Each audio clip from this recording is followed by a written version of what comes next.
drawing some blanks here. The only thing I remember was Buddy Murphy's Groundhog's Day situation. It's exactly the same thing that happened last week, except it was Rowan and Brian. Yeah, And Brian during that segment was money, amazing. money. Oh my god, But that was, that was the company's top baby face yeah, like a few years ago, and look at him now. look, I, man. I'm just gonna I say remember. this, man. Sure, sure. Daniel Bryan is just like he's one of the greatest. I hate to call him a talent because I know he's a wrestler, but he is one of the greatest talents in our generation. Period. You ask Yeah. that guy to do whatever, and he does it. What it doesn't matter if it's a face, a manager, or heel role. He does it to like like it just blows my mind on how great he is. But go ahead, man. I'm sorry, I didn't mean to interrupt you. I was gonna say like at a certain point during that segment, he's all over Buddy Murphy, and I'm like, he almost looks like kind of stoned or something, but I know he's not. It's like so he's not stoned. He's like he's so neurotic.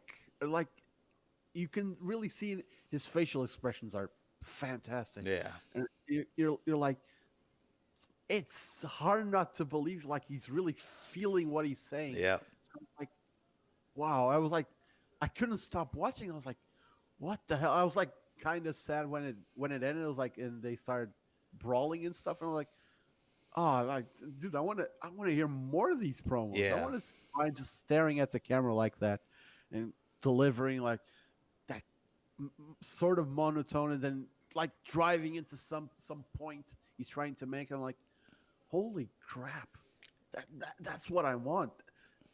I kind of want this guy back in the WWE Championship title scene.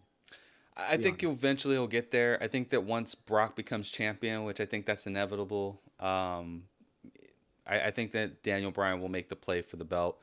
Um, but yeah, I agree. Like right now, we don't. I'm enjoying the storytelling of Daniel Bryan more so than him in the ring and fighting for a championship. I love his ability. Like that's for me. My whole thing is I love storytelling. If you could take a great story or a great storyteller and transition that into the ring, that's a bonus. It's in my opinion, that's a bonus. But I love this storyline. I at first I didn't know what to think about it when he was coming out to make his announcement and then just walked back and didn't say anything to this whole deniability that I didn't do anything. I didn't run him over. Don't put your name in my mouth. Like this whole thing is money, and I'm not a big fan of Roman Reigns, the character itself, but I will say that um, I'm absolutely loving him in his position right now, and I shouldn't be surprised because you shackle him with Daniel Bryan, and it's always going to be money. But I like this man, and I liked his match against Buddy Murphy, and I liked his ability to showcase Buddy Murphy, which has always been my gripe about Roman Reigns. He is the guy that the company wants to get behind. I am all good with that as long as they don't continuously just put him at the number one spot on in terms of the belt. But I want to see more than just the five moves of doom. I want to see his ability to make his opponent look good without making him look bad. And the match did just that. it The did match that. he had, It was perfect. yeah, I mean, it was that's perfect. how you get someone over and still beat him. That's like you make him show everything he has, and like you, sure, there's a 1, 2, 3, and he lost, but like people saw everything that well they haven't seen because he hasn't been on that much. Right. That was like his second match since he got drafted from 205 Live to SmackDown.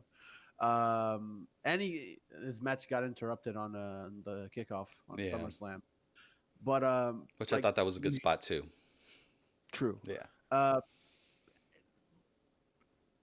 he showed what he could do, Yeah. and like that to guys like Buddy Murphy, that's what they need to do because that's how they get people interested. I'm not saying he's like a bad promo or anything, but like he shines in that ring. So if you put him in the ring and you make people care, how do you make people care? Put a big name with him. Yep. Like yeah, you can beat him, but people will be like, "Holy crap, Buddy Murphy was really good." Yeah, he lost, but he held his own against Roman Reigns. So Yeah. Kudos to them, man. And if he can continue to do that, I will welcome him with open arms on SmackDown. Because SmackDown is my baby. It's always been my baby. I was reluctant to have Roman Reigns on my roster, but if I continue to see this from him, like, yo, you good, man. You'll never get a boo out of me ever again. I just say that, man.